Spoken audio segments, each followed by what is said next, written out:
Welcome to this episode of Horrific History and Hauntings. I'm Beth. And I'm Ramey. We're your hosts, here to talk about the stories that the history books ignore. From horrific epidemics and ghostly hauntings to the catastrophes and tragic events that have sickened humanity. What are we talking about today exactly? It is the Three Sisters in Black that was recommended to us. Oh, yes, the one you worked so long on. I did. It took me a long time just to read that book. This is a part 1, so it won't be finished today. What happened today in history? Today in history, we are recording on November 29th. Natalie Wood, who was an iconic actress, she was known for her roles in Rebel Without a Cause and West Side Story, which I'd never watched either of those. She drowned in a boating accident off Catalina Island on November 29th, 1981 at age 43. That's unfortunate. She was on a yacht weekend trip with Robert Wagner, who she had married twice. Okay. Yeah, I don't know if they were married at the time that this happened or not. It didn't specify. There was also another actor, Christopher Walken, at the time of her death there. And, of course, the captain. Nobody could save her. It's very strange. Obviously, she's remembered for beauty, talent, and, of course, her tragic death. There are a few different theories as to how Natalie drowned that night. The official explanation is that she accidentally drowned after falling off the yacht while trying to secure a dinghy. Bruises that were found on her body could have been from a fall, and she was known to have been drinking that night, which could have been a reason that she fell. However, there's a problem with this theory. It's said that she was afraid of dark water, like terrified of it. So it was not likely that she would go out there alone at night. Obviously, there were also rumors of arguments between Wood and Wagner that night, which led some to believe that he could have had something to do with the cause of her death. The yacht's captain, Dennis Davern, that's a cool name. It has changed his story over the years. Initially, he said that it was an accidental drowning, but he later claimed that Wagner was responsible for Wood's death and obstructed the investigation. Did he elaborate? Nope. Okay. I mean, he may have, but it wasn't in this article. So. Okay. There was also a delay in reporting her missing, which raised questions of a possible cover-up. And also, how did 3 other people on this yacht not witness this accident? If it was the middle of the night, what time was it? Apparently, it was at nighttime sometime during the night. Oh, maybe that's why. You just hear some splash, and it might not even be a loud one sometimes. Who knows? Maybe. In 2011, the case was reopened, and Wagner was named as a person of interest in 2018. However, so far, no charges have been filed against him. How are they going to, at this point? It's hard to get proof at this point, I would say. Yeah, sketchy, but yeah, I don't know anything about it, so. I feel like there's probably more than this small article had in this case. It does sound fishy, like Swimming, yeah. Okay, I am going to read the review from the listener who suggested the episode because they redone their review after the first one. Okay. Yeah.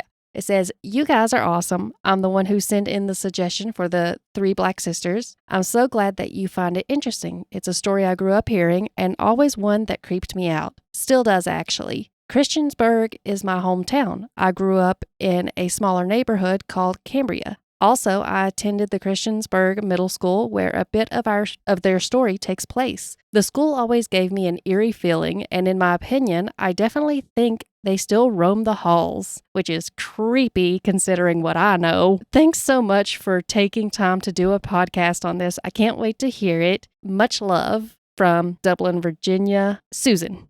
So thank you so much for that. Gives me a big head. Makes me happy. Sorry it took a while. Apparently it was an in-depth process. I'm not sure. It was. And also around holiday seasons, my fiance has things he wants me to attend, which takes up my time. And also, most of the information came from the book I found on Kindle. It's called Three Sisters in Black. It's by Norman Zierold. I'm not sure how much it costs. It is one of those, even if you have a Kindle Unlimited, it costed something, but where I get purchases from Amazon and I click on the you can wait longer and you'll get so many digital points or digital dollars. I got it for free that way. So I don't know how much it costs. Okay. Yeah. So obviously we mentioned the title. It's kind of self-explanatory what we're talking about. It's 3 very unusual sisters who always dressed in layers of black, as well as the mysterious death of their niece and it was one of the sisters' daughter, O.C. Sneed. It's very strange, very mysterious, and strange women. Very strange women. I can't think of a better word than strange. Okay, well, I'll figure it out, I guess. Yeah.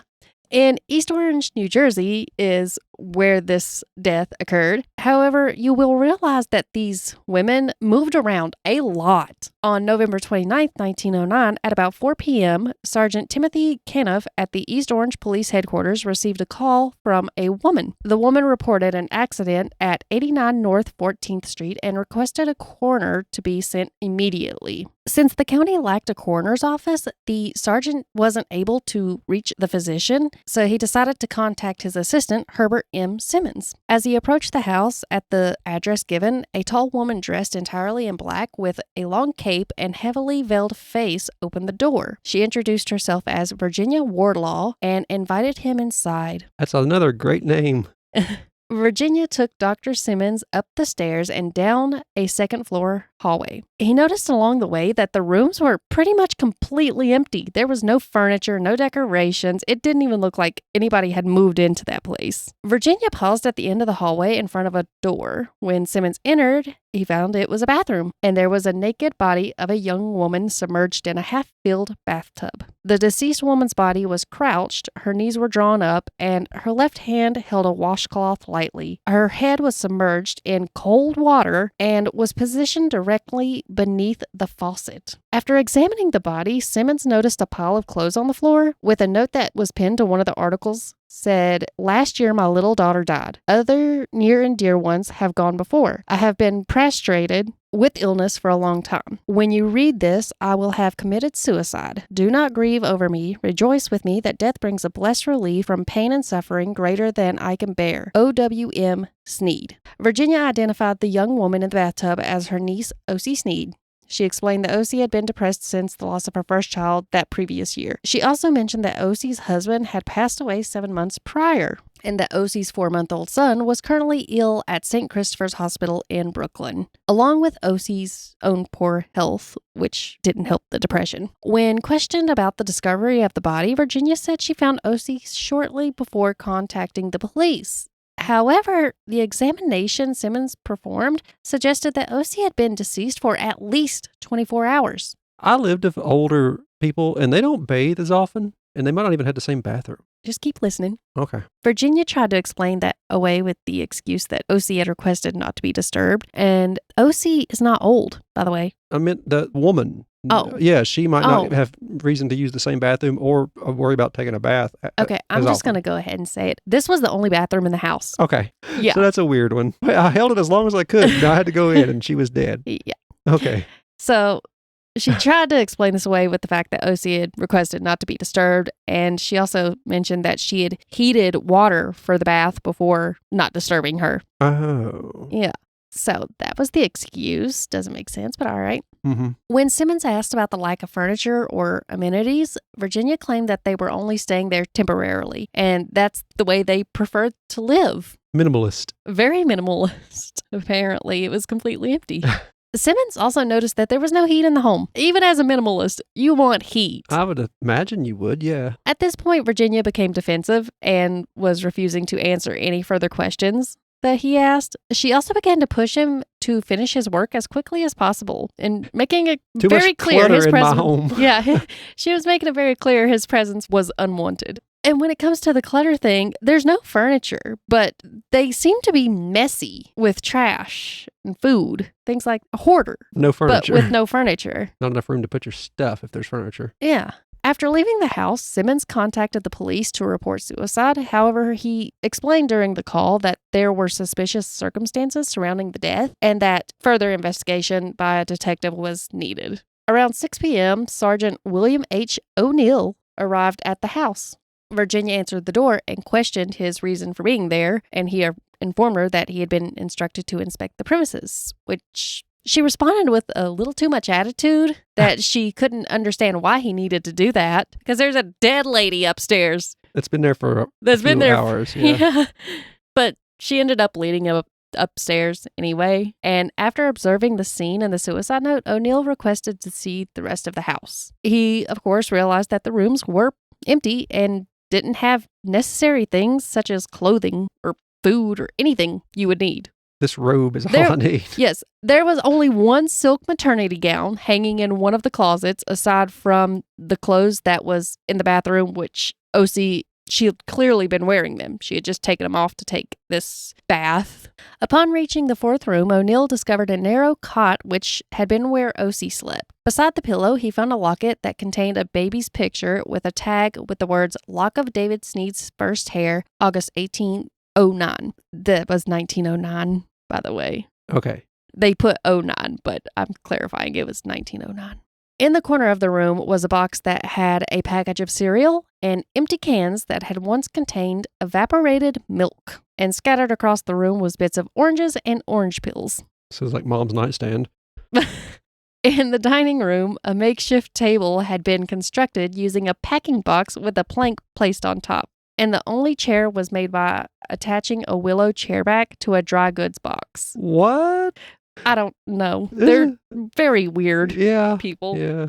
Which is fine. Live your life. But why is there a dead lady in your bathroom? The kitchen was filthy, with bits of food scattered across the room. There was a heater in the cellar. However, it was broken, and it didn't even have ashes or a bit of coal left in it. Following the inspection of the house, Virginia told the same story to O'Neill that she had told Simmons. She refused to answer certain questions, such as O.C. Sneed's identity, including her maiden name and birthplace, the name and location of her deceased husband. He also asked if there were any other living relatives nearby, but Virginia refused to answer and only offered to notify O.C.'s relatives and then return to O'Neill. O'Neill asked her more questions, like where they had lived before moving to East Orange 10 days before, and Virginia replied that they had lived in Flatlands section of Brooklyn. When asked to specify where that was, she began showing more irritation and asked, "Must you go on like this? Must I answer that?" I can just imagine the way this old lady is. She did end up giving the address, which was East 48th Street, when she was pushed more to answer, and then she asked if she was permitted to rest. To which O'Neill said, "Nope, you need to go down to the police station." I could see where she's coming from if they just lived alone like this and didn't like to go out, talk to people, anything. I could see where she's coming from, but it's still so sketchy.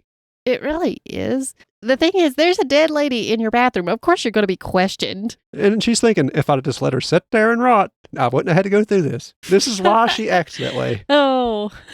It's so That's inconvenient. awful. It's awful, but you're just confirming the reason some people don't want to go out. Yeah, true. Of course, there's a good reason to be skeptical. Why not? Yeah. At the police headquarters, Chief of Police James Bell took over the interrogation. Throughout the questioning, Virginia displayed the ability to dodge the details. They questioned her from early evening until midnight, and during that time, she provided no useful information. I could talk in circles all day, thank you. That's pretty much what it was. That's what the book made it sound like. It was just a battle of words. I'm laughing about this horrible thing, but this old stubborn woman. Chief Bell ended up just booking her for the night as a witness and had her transported to Essex County Jail. How old was this woman? I'm calling them old. I don't know if... They are old. Okay. Yeah, they're elderly women. Okay. We're actually only getting into Virginia in this part. A tough nut to crack, for sure. Also, the physical condition of OC's body indicated clear signs of malnourishment and poor health. So how could she have the strength or willpower to hold her head underwater until she drowned? Even strong, healthy people have a natural instinct to lift their head or move their head for air when they can no longer hold their breath or breathe. Copious amounts of opium or something. I don't know. It was 1900 when? 09 is when the death was. Okay. The following day, November 30th, county physician William H. McKenzie conducted an autopsy.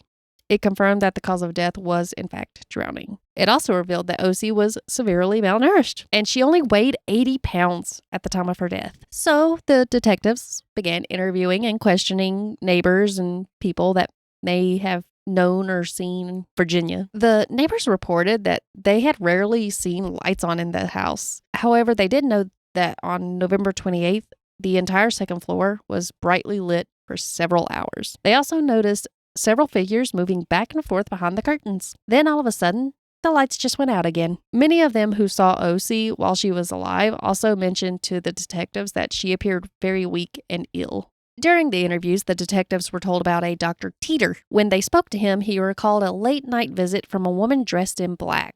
She had requested that he accompany her to provide a health certificate. Initially, he protested due to the late hour. He's probably trying to sleep. Yeah. But she just kept insisting, and eventually he was persuaded to go with her. These old women know how to get what they want. They really do. They're pushy. At the house, she guided him to the upstairs room where OC stayed. His examination revealed that she was weak and prone to bronchitis, but otherwise in normal health. He signed the certificate saying such, but before leaving, he commented on the lack of heat in the house, to which Virginia responded, "Well, what of it? We are only here temporarily. Pneumonia. That's what of it." If you wanted to keep a clean bill of health for a while, then you might want to do something about the heat. While questioning people in the area, detectives spoke to a restaurant owner in East Orange. And remember how I mentioned that OC was severely malnourished? She only weighed 80 pounds at her death? Uh-huh. Well, this restaurant owner reported that a woman in black had been a regular customer in the recent weeks and that she enjoyed a good-sized meal of an appetizer of oysters, followed by a meat entree, and then lastly a dessert. They obviously didn't get to the girl. Yep, clearly did not get to OC. And interestingly, a survey of hotel registers in New York revealed that Virginia Wardlaw had checked into a high-class hotel in early August. A clerk remembered the woman in black paying for a room, but then leaving because she was not satisfied with the quality. Goodness. So apparently, she's somehow getting luxury hotels and being picky about them, and she's getting 3-course meals. Why is your house empty with no heat and no food, and this girl, which you say is her niece, why is she 80 pounds? This woman sounds like she's part of the Dark Brotherhood in Skyrim or Oblivion. I don't know. Strange ladies, like I said. And I don't even know if you're going to we don't get many answers, sadly. It just sounds like this is a murder dungeon, not a living quarters. The police investigation led to the Flatlands area of Brooklyn, where they discovered another bare residence at 1693 East 48th Street. Neighbors said that until recent times, the 2-family brick house had been occupied by a young sickly girl who was rarely seen, along with 2, and some said 3, older women dressed in black with heavy veils, like multiple layers of veils. So that you cannot see their faces. The local residents called this house the House of Mystery. That seems reasonable. Yeah. Some of the windows were always shuttered, while others were covered not only by shades, but also by layers of heavy muslin and thick blankets. The rare visitor described the interior as nearly empty and kept in darkness even during the day. Activity within the house typically only started during the night hours, and that's when the veiled women would come out to burn waste. They never spoke to their neighbors, and only occasionally would one of them leave in a taxi, only to return much later. Sounds like us. The next-door neighbors reported hearing strange noises coming from the House of Mystery, but when they tried to look through the windows... No wonder these women don't like people. Their view was blocked by dense 8-foot-tall weeds that surrounded the house. Okay, that's not us. To be fair, if it wasn't for Mom and Scott mowing my lawn, it would probably be that way for me because... I prefer the longer grass and stuff, to be honest, but let them do what they want. Yeah. I mean, I'm not going to complain if you mow my lawn. I just want a trail to the vehicle, my birds, to feed the birds. That's all I need. Yeah. Mrs. Ethel Moore, who assisted in the birth of OC's second child, reported that OC seemed frail and malnourished. She mentioned that OC had cried out many times, claiming that she was being starved to death. She was. It does sound like it, yes. You most certainly were. Why didn't you report this? During questioning, neighbors and residents repeatedly mentioned that the sisters in black were known well for their unreliability in paying bills and rent. I don't know how they had money anyway, so that makes sense.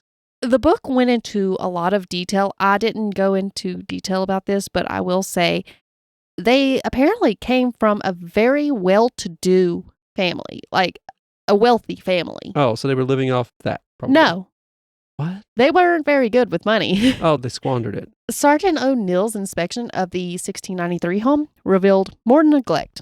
The house didn't have furniture aside from a few broken pieces scattered around. There were a few scraps of clothing in the closets, and the kitchen held a small supply of canned goods and dry biscuits. There was also signs of the house decaying through the whole home. In the downstairs hallway, a reporter from the New York World alerted Sergeant O'Neill to dark spots on the floor that resembled bloodstains. The stains went from the front parlor up the stairs to the second floor and continued along the hall to the bathroom. Upon returning to the ground floor, the reporter discovered a mass of yellow hair with 2 bones tangled inside of it. Now, this reporter, how much is he getting paid? Because I don't know. because I do believe he needs to be paid more. Maybe he should have a go at the women. The reporters actually, not in this part, but later on, they kind of do help somewhat, but they are also reporters. And in the early 1900s. So prone to exaggeration, I guess is polite. One of these bones resembled a femur, while the other resembled a small skull. Classy for a murder dungeon. Yeah. The janitor of the residence recalled that O.C., who was around 24 years old at the time, had moved in with her husband, Fletcher Sneed, about a year and a half prior. He described her as beautiful, frail, and sweet-natured. Her husband was described as a refined Southern gentleman with handsome features, and that they seemed to share a happy life together. Things deteriorated quickly. Yes. He told O'Neill that several months after the couple moved in, 2 older women dressed in black joined them. Sometime later, a third in black also moved in. In March of that year, Fletcher had left. By August, O.C., whose health was deteriorating, gave birth to a baby boy. Virginia done ran him off. During the final year of their residency, the household faced repeated evictions due to the inability to pay the $25 monthly rent. Somehow they consistently managed to regain possession of the house, though. One of the women would contact the agent, Harold Moore, using a different name each time, and somehow they would produce the necessary funds. On one occasion, a member of the 3 even presented Moore with a $100 bill to avoid eviction. However, on November 11th, the agent finally evicted them for good. Their belongings were moved into storage at the Eagle Warehouse in Brooklyn during the night. They moved it themselves, I'm guessing. Mm-hmm. Okay. Like the vampires. Well, I'm assuming themselves or they hired someone. They're, like I said, they're strange. Sergeant O'Neill then contacted Dr. William Petit, who had initially treated O.C. Sneed in the spring. He remembered 2 women dressed in black present in the house during his visits. Sometimes a third sister and much older woman, presumed to be the mother of the sisters, was also there. He diagnosed O.C. with general weakness due to malnutrition and inadequate care. During his initial visit, he recommended fresh air, a nutritious diet, and some medication. However, on the second visit, he discovered that the instructions he had given had not been followed. If they're really desperate to pay the rent, I don't know if food is... Well, that one girl was eating quite a lot though, wasn't she? Yeah. Yeah, Virginia was having... Virginia was chowing down on some good meals and then going to a luxury hotel and being picky about it. When asked about the neglected instructions, the woman, who was likely Virginia, that's another thing. I think they all dressed in the same heavily veiled black clothes. As it was really hard for people to tell which one was which. She claimed they couldn't afford the prescriptions due to paying premiums on $20,000 worth of life insurance policies. No, I wonder why they needed OC. those. That's how vampires make their living, I guess. That's just outlive the people that they insure. Yes, and I looked up how much that would be today, considering the time of this going down was in the early 1900s. This is a very patient group of sisters and mothery character. Yeah. I found a few different sources that said a few different things. However, they were mostly saying it would be worth at least a little over $700,000 today. That would keep them in oysters for a while. Yeah. Oysters and luxury hotels. Dr. Petit, who had overseen O.C.'s delivery on August 1st, suggested a possible postnatal operation. And when he mentioned that it could be a fatal operation, the 2 sisters there at the time, without hesitation, agreed to the procedure. They seemed giddy about it, apparently. Oh, sisters, you should have tried a little bit harder. Yeah. But the operation was completed without complication. Now she's healthier than ever. Curses. I would love to have heard these conversations these women had themselves. Or maybe they just sat in silence in the cold. O.C.'s baby, David, was born weak. However, both O.C. and the doctor believed he would thrive if given the proper care. Despite O.C.'s objections to it, the sisters insisted on placing the child in St. Christopher's Hospital. O.C.'s health then continued to decline. She became increasingly weaker and more lifeless, as if she were under the influence of a drug. Virginia also once presented Dr. Petit with a will stating that O.C. had left the majority of her estate to her grandmother, with $1,000 set aside to pay for his services. And when the doctor found this amount excessive and grew suspicious, so he decided to inform the police of this strange situation. He's like, I'm not worth that much. All I did was tell him to feed her. He also soon began to feel very unwelcome during his visits to OC, and on his final visit, no one answered the door, so he became more concerned about the well-being of her, and he decided to climb through a front window where he discovered OC in bed, severely malnourished with no food available in the house. So they just took off and left her there to starve for so long. They, it turns out, were not always staying in that house. They would just leave her there and I guess go live in luxury hotels or wherever else. Yeah, so they didn't care if the rent didn't get paid for weeks on end, I guess. He said that OC initially greeted him with a smile and she appeared eager to speak with him, but that quickly changed when one of the women in black entered the room. He ordered food for OC, then the woman in black requested that he leave. That's enough of that now. And that was, I believe, the last time he ever saw her. He told the detective that whenever he would ask a question, one of the older women would quickly answer to prevent him from speaking directly to OC. So he wasn't able to learn anything from OC herself. And she also seemed fearful, he said. I wonder why. And he noted that the women in black refused to allow him to remove the stitches, which he said could have still been there in her body after her death. He didn't know from that postnatal operation. Yeah, they're probably thinking this might have an infection positive outcome after all. Although he had reported this concern to the Brooklyn authorities, they took no action due to the lack of concrete evidence of any wrongdoing. He mentioned that he did suspect his intervention and the attention that it brought could have been one of the main reasons that the family relocated. O'Neill contacted St. Christopher's Hospital, where he was informed that OC's baby boy, David, had been admitted by a woman claiming to be his aunt. This woman eventually stopped visiting, and the hospital bill remained unpaid. And there's just a baby. And the baby's still there. Upon their return to the house of mystery, Dr. Petit determined that the floor stains were not blood, but were actually tobacco residue. The old chewing tobacco ladies. Yes.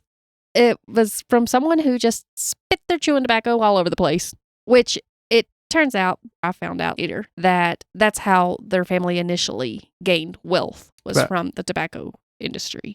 The remains that were found in the kitchen were from an animal and not a small child like it was first believed. However, these findings were overshadowed by a newspaper article that had already painted a picture of a baby farm. This was based on the reporters not waiting to find out if the bones were human or not. Then here I was praising them earlier. Later on, they do kind of help. Okay. O'Neill's investigation led him to the lawyer William E. Fee next. Virginia had previously confided in him about OC's $20,000 life insurance policy. She presented 5 separate policies from the New York Life Insurance Company. I don't know much about life insurance policies, but can you get multiple from the same company? I don't know. Apparently they did. If anybody would know, it'd be the company. They let it happen. I guess they didn't care as long as the money was piling in. I guess I really don't know. Then she was young, so maybe they thought, oh, we're going to get a bank out of this. A lot of money had actually been borrowed on these policies. Oops. Which I didn't know was a thing. Yeah. Until, yeah, you could do that. Yeah. I had no idea you could do that. Why can you do that? It's another incentive to get it. It's like a small loan waiting for you. Odd. Well, Virginia was trying to get his advice on how to get more funds out of them. Another search of the cellar was done at the house OC had died in, where a few more interesting discoveries were made. There was a collection of life insurance policies on OC Sneed, but there wasn't any pen or ink found. So how did OC write that suicide letter that had been written in black ink? And apparently, OC wasn't often leaving the house. She was weak. So she couldn't have wrote it somewhere else. Yeah. Additionally, the kitchen stove showed no signs of recent use, which kind of proved that Virginia had lied about heating bathwater for OC on the day she died. While the investigation continued, Chief Bell's interrogation of Virginia proved completely pointless. She refused to say anything about her family or background or give any details at all. Sergeant O'Neill's findings from the questioning and the wills, which suggested an interest in property inheritance, along with medical evidence that pointed to neglect and the potential mistreatment of OC, motivated Chief Bell to make the decision to charge Virginia with murder. And that is the end of part 1. What are your thoughts and questions? I'm loving these old sketchy women. And this is just the one so far. Yeah.